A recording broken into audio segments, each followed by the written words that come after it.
Welcome back to Essick Farms. So we went and picked up something new today for the farm. And if you have a small farm or you're building a small farm, this is definitely a piece of equipment that you need. So I'm gonna show you the old one and what happened to it, show you around a new one, and then we're gonna go do a little work with it. So hit that thumbs up and we'll get started.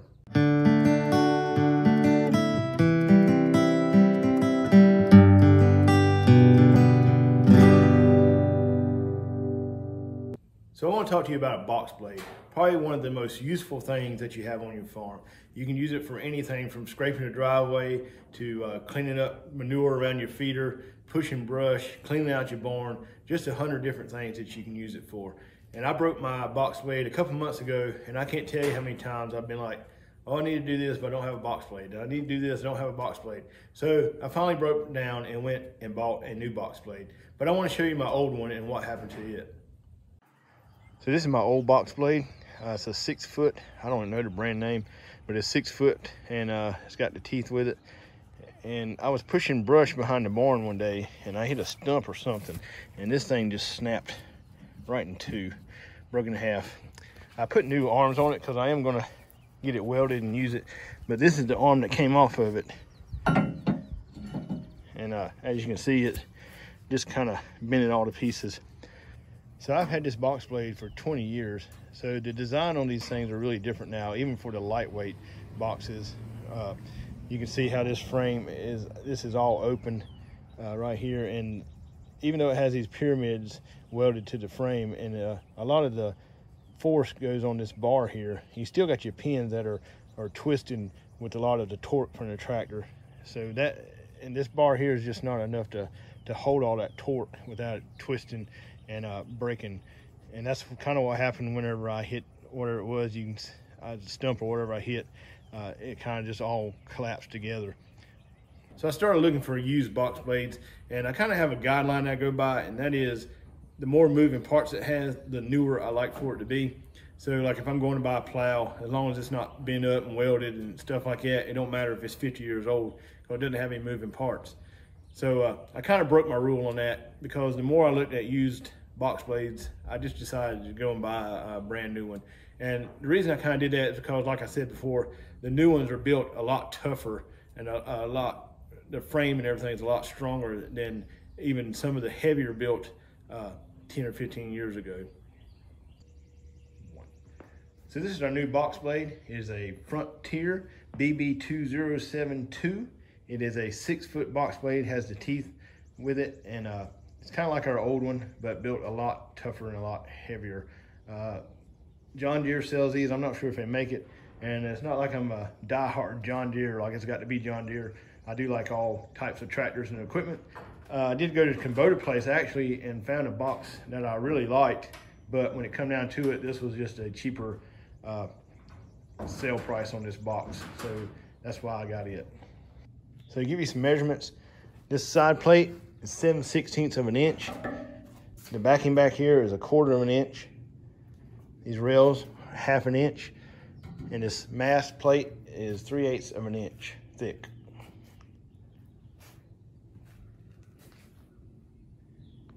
So it has adjustable teeth on it, really easy to do.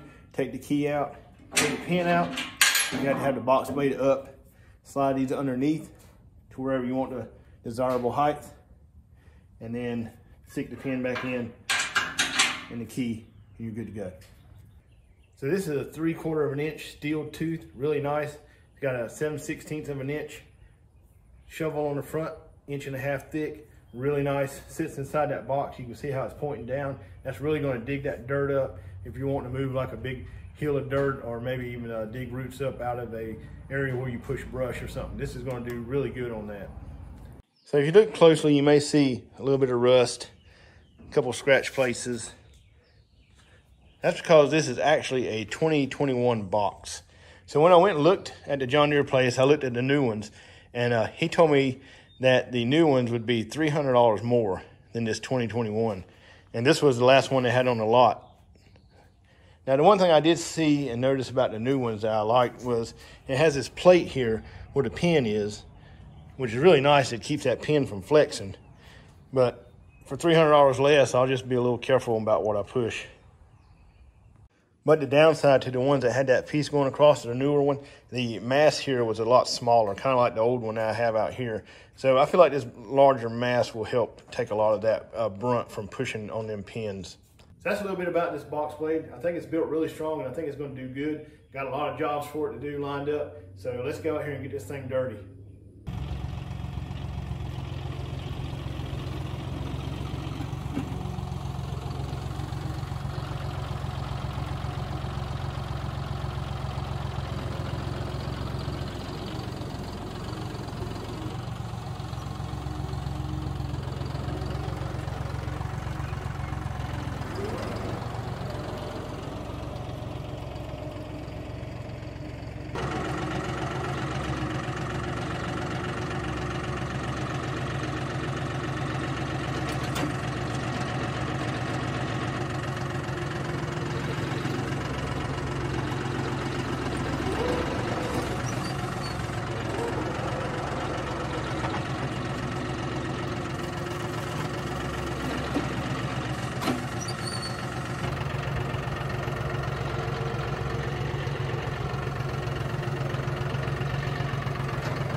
Really happy to have a box blade back on the farm. I think this is going to be a good box blade. 6 foot is a good fit for this tractor. It goes right almost to the edge of the tire, which is nice. So if I'm out cleaning something or I go past a stump or a tree, I know the box blade is not going to hit it. So if you're starting a new farm or you're getting ready to buy your first tractor, I would definitely buy a box blade too. It will be the most used piece of equipment that you have. Anything from moving dirt to cleaning brush, cleaning fence lines. I mean, there's 100 things that you can use it for when starting a farm. So I hope you enjoyed this video. Hit that thumbs up, leave a comment down below and let me know. And we'll see you next time here on the farm.